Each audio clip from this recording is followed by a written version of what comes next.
Good morning, Scotland. Good morning, social media land. I hope you are well. It is Saturday, the 14th of May, 2022.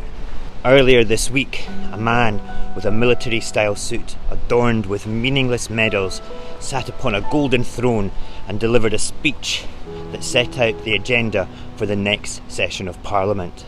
Prince Charles was standing in for Mummy as she was taking advice from her doctors not to attend due to an ongoing mobility issue. It's important to set aside the pomp and ceremony and tradition and the theatrical element of the opening of Parliament, and then understand what is said in the speech. 3 things came out of this for me as a Scotsman. First of all was Charlie making a plea for the Union on behalf of Her Majesty's government. I think the devolved nations have spoken, mate. We've had enough of the absolute stain on society that Westminster is creating, and we want out of this union. The second was out of the 38 bills being brought forward in the coming session of Parliament, not one of them will have any form of effect to help the most desperate citizens of these islands during this terrible cost of living crisis. This is a blatant attack on the poor by wealthy, out-of-touch politicians and their rich buddies to suppress the population and make us compliant in poverty.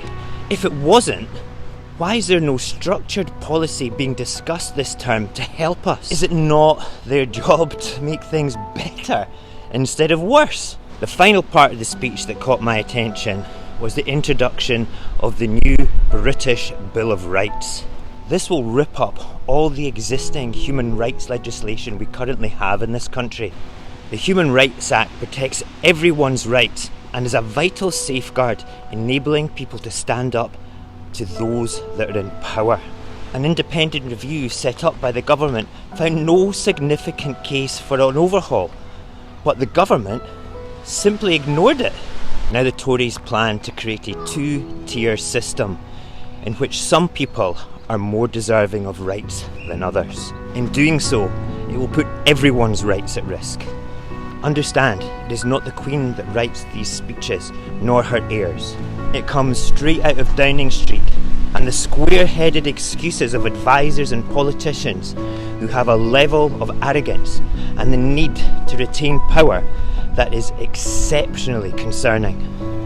I cannot finish this video without recognising the absolute irony of a man dressed up in colonial cosplay, sitting on a chair that represents privilege and control, reading a speech that he had no part in creating, as if the words came from the head of state herself.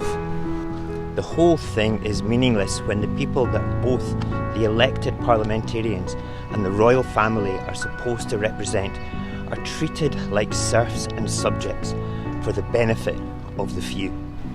This should not be happening in a modern civilization. We as a society should be more free and not struggling to make ends meet. Just take a moment to think about that. Thank you for listening. Goodbye and good luck.